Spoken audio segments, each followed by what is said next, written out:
Kia ora, I'm David Chaston with 90 at 9, brought to you by interest.co.nz. This week at everything you need to know in 90 seconds at 9 o'clock, with news that so far the international economic implications of the Eastern European war remain relatively limited given what's going on. In Ukraine, the northern and eastern cities are still holding in truly heroic circumstances, despite very heavy bombardment, Russian-speaking Kharkiv in particular, but also in the Donbass region. However, Russian forces are making progress with their invasion in the south. In the US, jobless claims fell to 195,000, a larger decrease than was expected. There are now 1.86 million people on these benefits, the lowest number in more than 50 years. However, the ISM Services PMI for the US fell for a third straight month to 56.5 in February from an index of 59.9 in January, and that was below market forecasts of 61. The reading pointed to the slowest growth in their services sector in a year, although it's still a good expansion and above their long-run average.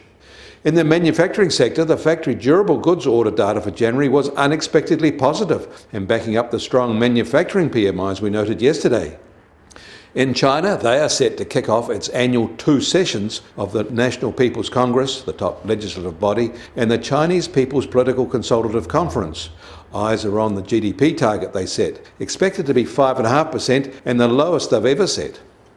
And the private Caixin Services PMI in China came in lower than the official version, essentially recording a stall in their services sector, in a retreat that wasn't expected.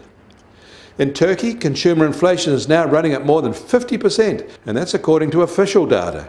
That is a 20-year high.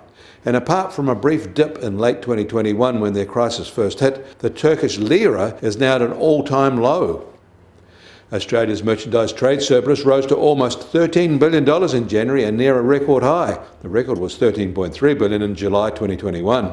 Their exports began 2020 on a strong note as commodity prices found a second wind.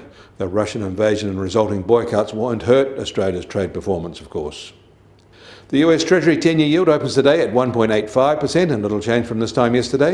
And the price of gold starts today at $1,929 an ounce, and that's up $9 from this time yesterday.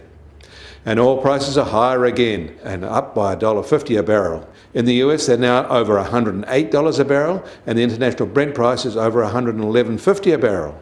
But it has retreated as the talk of a deal with Iran runs around the markets. And the Kiwi dollar will open today at 67.9 US cents and a small rise.